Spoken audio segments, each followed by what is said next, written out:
Bueno, pues seguimos conviviendo con un mercado en una especie de escalera. Lo que ocurre es que la escalera es de bajada y ocasionalmente alguna subida, subimos un par de peldaños, como ha pasado esta semana pasada, pero el neto al final nos coloca más abajo. Es un mercado en escalera porque es un bear market, técnicamente es bear market desde el pasado 13 de junio, una cosa así, cuando desde máximos el S&P rebasó una caída del 20%, entonces se entiende que es técnicamente un mercado bajista, un bear market, ¿no? Y cuando técnicamente entra en bear market, no se termina el ajuste en ese momento, sino que hay un ajuste posterior. Ojalá ese ajuste se consuma, se complete durante lo que nos queda, lo poquito que nos queda de junio y el mes de julio, para que en agosto sea de estabilización y luego ya empiece a mejorar. Pero tiene pinta que se va a extender durante tiempo, porque tenemos eventos por delante, que ahora comentaré esta semana, que yo creo que van a hacer que el mercado pues siga actuando en escalera, y como a veces sube, luego tiene que bajar más de lo que ha subido, y bueno, pues va goteando poco a poco y bajamos escalones poco a poco. Ojalá el ajuste fuera rápido, pero no tiene pinta, ¿no? Y también después de verano hay que tener en cuenta que la economía va a tener un aspecto bastante más deteriorado de lo que vemos hoy, ¿no? En Estados Unidos también, sobre todo en la eurozona, pero en Estados Unidos también, de manera que el septiembre-octubre no va a ser un panorama alentador. Otra cosa es que ahí empecemos a tocar fondo y la situación mejore, pero nos encontraremos con una economía muy tocada, ¿no? Bueno, vamos con esta semana.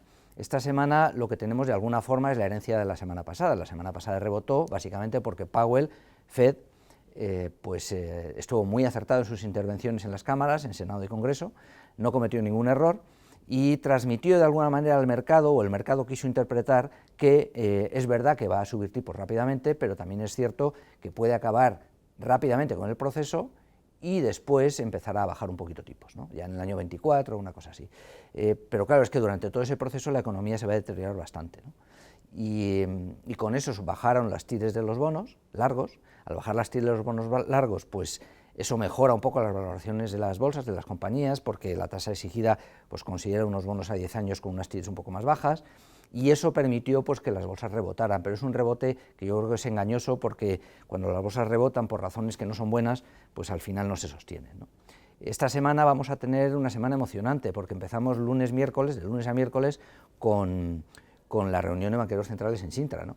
Y vamos a tener flujo de información informal y formal de todo tipo, y es muy difícil que los banqueros centrales puedan decir otra cosa distinta, sobre todo el BCE y más la Fed, que es que van a seguir subiendo tipos y que van a combatir la inflación con lo que sea necesario. Y subir tipos hasta que la inflación decaiga, pues significa que la economía se va a ver afectada, y por extensión, inevitablemente, los resultados empresariales también.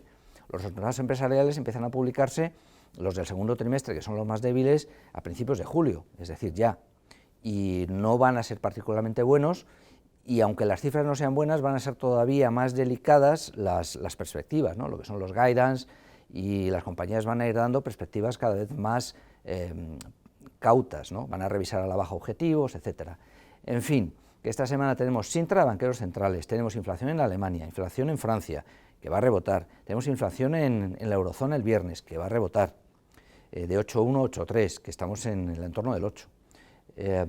Y además vamos a tener inflación en Estados Unidos, por lo menos el deflator de consumo, que es el que sigue la Fed, que solo tenemos el jueves y que es un tema muy delicado, ¿no?